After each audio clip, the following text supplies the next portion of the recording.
소나타 T 엣지 LPG 모델입니다. 가솔린 모델과 하이브리드 모델이 조금 더 일반적이긴 한데요. 최근에 전기 충전 비용이라든가 유가를 감안을 해보면 LPG 차량도 또 다른 대안으로 강력하게 떠오르고 있죠. 최근 페이스리프트를 거치면서 앞뒤 디자인, 특히 앞쪽 디자인이 상당히 좋아졌는데요. LPG 모델이라고 해서 별도로 차별화를 두거나 조금 다운그레이드하는 형태의 이 외관 디자인이 아니기 때문에 그런 부분에서 LPG 모델로서의 가치가 조금 더 높아지고 있지 않나 싶습니다. 직렬 4기통 스마트 스트림 LPG 2.0 모델이 장착되어 있습니다. 배기량은 1999cc고요. 최고 출력은 146마력, 토크는 19.5kgm/m입니다. 전륜 구동의 6단 미션이 매칭을 이루고 있죠. 1월 3주를 기준으로 LPG 가격은 휘발유 가격의 약 57% 수준으로 저렴합니다. 차량 연비를 감안해서 연간 유류비를 한 15,000km 탄다고 치고요. 계산을 해보면 LPG가 휘발유의 약 한 75% 수준으로 그런 부분에서도 경쟁력을 가져가고 있고요. 특히 연간으로 치면 약 46만원 정도를 추가적으로 절약할 수 있기 때문에 연료 자체가 갖는 경제성도 굉장히 좋은 편에 속합니다. 타 하이브리드랑 유사한 수준의 연료비인데요. 차량 가격에서 이미 가솔린도 그렇지만은 이 LPG 대비 하이브리드는 약 430만원 이상 차량 가격이 올라가기 때문에 파워트레인 중에서는 가장 경제성이 뛰어난 차량이 바로 지금 시승하고 있는 LPG 차량입니다. 8세대 소나타 T 엣지 같은 경우에는 내관뿐만 아니라 눈에 잘 보이지 않는 부분들도 많이 개선이 돼서요. 승차감이라든가 소음 진동 부분에서 유리했다라는 점은 다시 한번 좀 말씀드려보고요. 특히 이 고속주행에서의 안정감이나 코너링에서의 이 다부진 느낌 같은 것들이 나쁘지 않았습니다. 1회 충전 시에 약 80% 정도 탱크를 채우면은 620에서 30km 정도 주행할 수 있는 걸로 지금 계기판상에 표시가 되거든요. 그래서 전기차에 비교를 하면은 넉넉하고 또 가솔린 모델하고 비교를 했을 때도 주행 가는 거리 자체가 그렇게 차이가 많이 나지 않습니다. 5년간 차량을 보유했을 시 유류비는 가솔린이나 이 하이브리드에 비교를 했을 때 가장 저렴하고요. 또 하이브리드 차량 같은 경우는 다시 한번 말씀드리지만 차량 가액이 워낙 높기 때문에 그런 부분에서는 경제성이 확실히 LPG가 좋다라는 점도 말씀을 드려봅니다. 그래서 주행을 할 때 승차감 부분이 가장 많이 좋아진 것 같습니다. 특히 시승 차량은 지금 17인치 휠 타이어를 채택을 하고 있는데 외관에서 봤을 때야 당연히 18, 19인치가 보기 좋지만 이 승차감이나 연비 같은 거를 종합적으로 고려를 해보면 17인치가 어떻게 보면 2.0 LPI 엔진, LPG 연료를 사용하고 있는 LPI 엔진에는 가장 잘 어울리지 않나 싶은 생각이 듭니다. 이 차량의 공인연비는 복합 기준으로 9.7km고요. 도심에서는 8km대로 제가 기억을 하고 있고 고속도로에서는 12km 조금 넘어서는 연비를 기억을 하고 있는데 실제 도심에서 교통 상황이 아주 안 좋은 출퇴근 시간대에만 집중적으로 한번 테스트를 해봤더니 최저 연비는 6.8까지도 떨어지긴 했습니다만 평균적으로는 7.8에서 8.1 정도는 꾸준히 유지해 줬습니다. LPG를 연료로 쓰고 있는 차량에 대해서 힘이 조금 부족하지 않을까라는 그런 막연한 우려 같은 것들이 있는데요.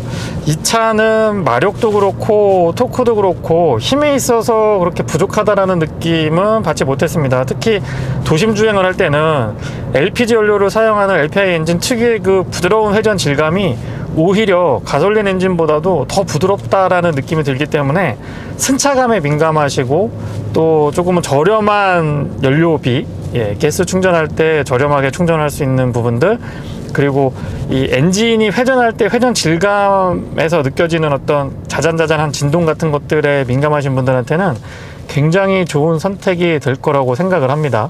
도심 주행을 할 때 엔진 공회전 같은 것들이나 가속 페달을 밟을 때의 엔진 회전 같은 것들이 어떻게 보면 조금 더 민감하게 다가올 수도 있거든요. 그래서 그런 부분에서는 확실히 휘발유 연료를 사용하고 있는 차량에 비해서 조금 더 우위를 점할 수 있는 부분인 건 확실합니다. 설명하지 않으면 이게 가솔린 모델인지 LPG 모델인지 확인이 어려울 정도로 굉장히 부드럽고 유연한 느낌이 꾸준하게 다가옵니다. LPG 연료는 특히나 이 환경성이 굉장히 우수한 걸로 알려져 있는데요. 환경 피해 비용 같은 것들을 비교해보면 휘발유나 경유에 비해서 월등히 저렴한 약 245원인가 246원 정도로 굉장히 낮습니다. 그래서 내연기관 차량 중에서는 이 환경성이 가장 우수한 차량으로 알려져 있죠. 충전 부분도 일단 전기 차량 비교를 해보면 비교 자체가 안 될 것 같고요. 아직은 전기 충전 인프라가 많이 부족하기 때문에 충전에 있어서는 LPG 차량이 압도적으로 우위에 있다라고 말씀을 좀 드려보고 싶고요. 내연기관 차량에 비교를 해보면 특히 이제 이 휘발유나 경유 차량에 비교하면은 상대적으로 이 충전이 주유소에 비해서는 열세인 거는 분명합니다만은 전기차 충전에 비해서는 훨씬 더 편리하다라는 점도 장점입니다. 미세먼지 발생의 주 원인이 질소 산화물인가요? 아무튼 그 질소 산화물의 저감 효과도 가솔린 연료나 이 디젤에 비해서 LPG가 훨씬 더 유리한 걸로 조사가 됐는데요. 경유차 질소 산화물 배출량의 약 93분의 1 정도의 수준, 굉장히 작은 수준이죠. 그래서 이 도심에서 주행이 많은 분들한테는 환경도 좀 생각을 하시고 연료의 어떤 경제적인 측면들도 복합적으로 고려를 해보면 하이브리드나 전기차보다 오히려 LPG 차량이 더 경제적이고 더 이 친환경성을 고려한 이 환경 문제를 고려한 굉장히 좋은 대안이 될 수 있을 것 같아요. 그리고 시승 모델은 앞쪽에 이중접합 차음 유리가 적용이 되어 있어서 그런지 더 좀 정숙하다라는 느낌을 받게 되고 1.6 가솔린 터보 엔진 모델보다는 확실히 조용하고 부드럽습니다. 다만 이제 2.0 가솔린 엔진하고 비교를 했을 때의 엔진 회전 질감 같은 것들은 조금 더 유연하고 부드럽고 조용하게 다가오는데요. 이 아이들링 시에 지금 드라이브에 놓고 이 브레이크를 밟고 있을 때의 이 잔진동 같은 것들은 1.6 터보 가솔린 터보보다는 확실히 조용하고 부드럽고요. 2.0 가솔린 엔진하고는 비교를 해보면 약간 더 이 LPG 2.0 모델이 도드라지지 않나 싶은 생각이 듭니다. 맥퍼슨 스트럿 뒤쪽에는 멀티링크의 서스펜션 조합인데요. 이 소나타 DH가 나오면서 각종 부싱 같은 것들도 개선이 됐고요. 그리고 전륜에는 스트럿 링 같은 것들도 추가해서 어떤 조향 안정성이나 승차감 측면에서 기존보다 이 차에 조금만 관심 있으신 분들이 타보시면 확실히 좀 달라졌다, 안정감도 좋아지고 조금 더 부드러워졌다라는 느낌이 있습니다. 뒷좌석은 웬만한 유럽 세단 중대형급하고도 어느 정도 견딜 수 있을 정도로 공간 확보가 굉장히 좋은데요. 같은 중형하고는 확실히 우위를 점하고 있고 준대형까지 약간 올라가는 고선까지도 커버가 될 정도로 넓고 안락한 공간을 제공해주고 있고 승차감 자체도 조금 더 부드럽고 편안합니다. 거기에 17인치 휠 타이어가 매칭을 이루고 있다 보니까 확실히 이 승차감 측면에서는 유리한 면이 있고요. 소음이나 진동 부분은 노면에서 올라오는 타이어 마찰형 같은 것들에 대한 대응 좋고요. 앞쪽에는 옵션으로 이중접합 차음 유리를 선택해 놨기 때문에 공명음이나 풍절음 같은 것들에 대한 대응이 좋습니다. 그리고 소소한 부분이지만 여기 조그맣게 창이 하나 있거든요. 아웃사이드 미러가 A필러 끝에 고정되어 있지 않고 도어에 플래그 타입으로 고정이 되어 있다 보니까 여기 조그맣게 창을 하나 더 내서 딱 앉으면 이 탁 트인 개방감 같은 것들, 파노라마 타입 썬루프가 주는 개방감도 좋고요. 거기에 소소한 부분이지만 이렇게 작은 창이 하나 더 추가가 돼 있어서 이 부분에서 오는 개방감도 꽤나 괜찮습니다. 연비는 공인연비가 9.7km고요. 도심에서는 8.4, 고속도로에서는 12km인데 에코모드 사용을 해서 어댑티브 크루즈 컨트롤로 80에서 100 정도 꾸준하게 탄력적으로 주행을 했을 때 최대 연비는 15.1까지도 확인할 수가 있었습니다. 회전 질감은 이 RPM을 조금 높게 쓰더라도 꾸준하게 부드러운 편이고요. 도넛 탱크 덕분에 이 무게중심이 고속 주행을 해보면 조금 더 안정감 같은 것들도 느껴져서 특히 이 정숙성도 좋지만은 이 무게중심 배분에 있어서도 나쁘지 않습니다. 제가 왜 이 정숙성 말씀드리냐면 도넛 탱크 형태로 기존의 스페어 타이어 공간을 채우고 있다 보니까 이 뒤쪽에서 올라오는 소음 같은 것들, 공명음이나 이 노면 소음 같은 것들이 뒷좌석에 앉아서 이렇게 주행을 해보면 그런 부분에서도 좀 상쇄되는 부분이 있는 것 같아요. 가솔린이나 하이브리드에 비교했을 때요. 이전 LPG보다 성능이 강화되고 특히나 이 차량은 옵션 선택할 수 있는 폭이 굉장히 넓어졌기 때문에 이전에 이 LPG 모델들하고 비교하기는 조금 어렵지 않을까 싶은 생각이 듭니다. 그만큼 만족도가 높다라는 점을 다시 한번 좀 짚어드려 보고요. 저는 이 차량 4일간 시승을 했는데요, 평균 연비는 9.3km가 나왔습니다.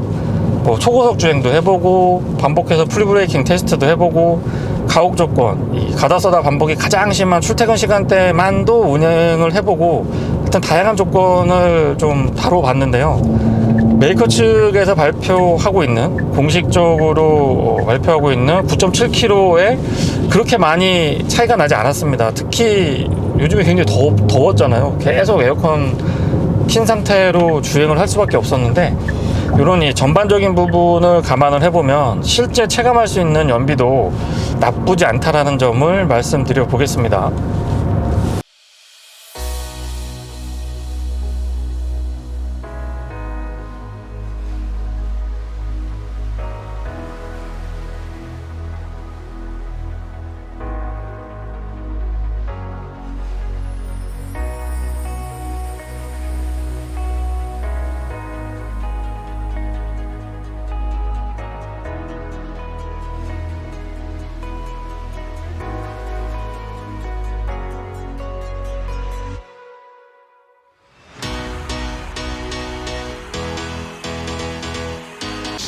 측면에서의 균형감이나 비례감 같은 것들도 전륜구동 세단임에도 불구하고 꽤 근사한데요, 스포티하면서 날렵한 느낌이 좋습니다. 시승 모델은 17인치 휠을 장착하고 있고요, 타이어 사이즈는 215, 55, 17입니다. 아웃사이드 미러를 도어 쪽에 플래그 타입으로 고정을 하면서 저쪽에 보통 LED 타입으로 방향지시등을 위치시키는데, 페이스리프트를 통해서 소나타 D 엣지에서는 앞쪽 휀다 측면에 LED로 방향지시등이 자리하고 있습니다. 이런 부분도 일반형 모델과 LPG 모델을 차등 두지 않고요, 동일하게 적용이 되어 있습니다. 충전구 커버는 주유구랑 같은 위치고요, 푸시 타입으로 열고 안쪽에 밸브가 나와 있죠. 트렁크는 전동이고요, 버튼을 누르면 동작이 됩니다. 일반 모델, 가솔린 모델의 트렁크 공간이 480리터로 제가 기억을 하고 있는데, LPG 차량임에도 탱크가 안 보이죠. 탱크도 안 보이고 공간이 꽤나 괜찮습니다. 지금 시승 모델이 이렇게 코일 매트가 깔려 있어서 이 정도 두께가 있거든요. 그래서 그렇지 납작하게 되어 있기 때문에 공간 활용도도 굉장히 좋고, 또 트렁크를 열었을 때 뒤쪽에서 LPG 탱크가 이렇게 딱 보이면 그런 부분이 별로 그렇게 보기 좋진 않거든요. 현재에 와서는 이런 트렁크의 마무리, 그리고 안전성 같은 것들도 충분히 고려가 되어 있는데요, 이 바닥 쪽에 도넛 형태로 LPG 탱크가 들어가 있습니다. 그래서 일체감도 좋고 어떤 미관상도 나쁘지 않으면서 공간 활용도 측면에서는 확실히 좋아진 걸 볼 수가 있습니다. 공간 때문에 LPG를 조금 고민하시는, 주저하시는 분들한테는 더없이 좋은 선택이 될 수 있을 것 같고요. 위쪽에서 버튼을 누르면 전동 트렁크 닫을 수가 있습니다. 스마트키는 현대자동차의 최근 차량들과 같이 사용하고 있습니다. 현대자동차의 엠블럼을 형상화한 모습인데요, 그립도 괜찮거든요. 근데 호불호가 조금 나뉘긴 하죠. 시승하고 있는 차량은 원격 시동, 그리고 뒤쪽에 전동 테일게이트를 작동할 수 있습니다. 바깥쪽도 손잡이에 스마트키랑 원납 기능은 뒤쪽에 놓고 앞쪽에 준비가 음각으로 되어 있고요. 도어 두께는 차량 크기나 등급 생각해보면 적절합니다. 문을 이렇게 열어뒀을 때도 텅텅거리는 불안감 같은 거는 없고요. 실내는 LPG 차량임에도 불구하고 옵션에서 충분히 선택 가능한 폭이 넓혀놨기 때문에 부족한 부분은 찾아보기 어렵습니다. 워크인 스위치 자세히 보시면 릴렉스 컴포트 기능도 포함이 되어 있는 걸 볼 수가 있고요. 파노라마 타입 썬루프는 유리 면적이 크기 때문에 실내가 훨씬 더 넓어 보이고 개방감 같은 것들에서 유리하죠. 시트 메모리는 2개까지 가능하고 옵션으로 보스 사운드 시스템 선택이 되어 있습니다. 윈도우 컨트롤은 올 오토 타입이고요. 앞쪽 유리는 이중 접합 차음 유리 적용되어 있습니다. 시트 가죽 질감도 나쁘지 않고 기본적인 포지션이 편안한 편입니다. 헤드레스트는 위아래로만 움직여서 앞뒤로도 조금 움직여줬으면 하는 아쉬움이 있기는 하고요. 새롭게 디자인된 암레스트는 장거리 여행에서 조금 더 편안하게 팔을 거치시킬 수가 있습니다. 페달은 오르간 타입이고 금속하고 고무가 혼합되어 있으면 조금 더 좋았을 것 같은데 그런 부분들은 살짝 아쉽기도 합니다. 틸팅 앤 텔레스코픽은 수동 레버 타입이고요. 조사각 각도 조절은 이렇게 다이얼 형태로 준비가 되어 있습니다. 그리고 파노라믹 커버드 디스플레이가 적용이 되어 있어서 뭐 이렇게 찾아보면 사실상 가솔린 모델하고 옵션 선택의 폭에서 딱히 이렇게 차이가 많이 난다라고 볼 수는 없죠. 이렇게 살펴보면 HUD를 제외하고는 딱히 이 가솔린 모델에서 선택할 수 있는 옵션을 선택하지 못하는 경우가 많지는 않습니다. 그리고 기어 변속은 컬런 타입인데요. D, R, N은 가운데다 놓으면 되고 P는 여기서 이렇게 버튼을 누르면 설정할 수가 있습니다. 공간 활용도도 좋고요. 직관적이기 때문에 사용이 굉장히 편리하죠. 뒷좌석입니다. 유리는 끝까지 안 내려가고 살짝 남고요. 다시 말씀드리면 앞쪽은 이중접합 차음 유리, 뒤쪽은 일반 유리입니다. 이너 커튼도 적용이 되어 있고 열선은 2단까지 조절 가능하고요. 이 뒷좌석 공간을 보면 중형 세단의 전형이라고 할 수 있고 해외 수입 차량의 중형 그 이상 대형으로 가는 차량들하고 어깨를 나란히 할 수 있을 정도로 공간의 여유는 좋습니다. 실내는 확실히 더 연결되어 있는 파노라믹 커브드 디스플레이가 한몫 단단히 해주고 있고요. 세련된 느낌, 최근에 나온 차량이다라는 느낌을 아주 강하게 어필을 해주고 있습니다. 다시 한번 강조드리는 부분은 가솔린 모델하고 LPG 모델에 차별화를 두지 않고 동일한 옵션을 선택할 수 있어서 그런 부분들은 LPG 차량을 선택하는 사용자들의 만족도를 높이기에 충분히 매력있다라고 보여지고요. 스티어링 휠은 더 이상 현대자동차의 엠블럼을 보기가 어렵고 모스보호라고 하죠. H를 나타내는 모스보호로 깔끔하게 마무리가 되어 있습니다. 네, 이상 경제적이고 친환경적인 차량 소나타 DHG LPG 모델의 시승기를 마치겠습니다. 고맙습니다.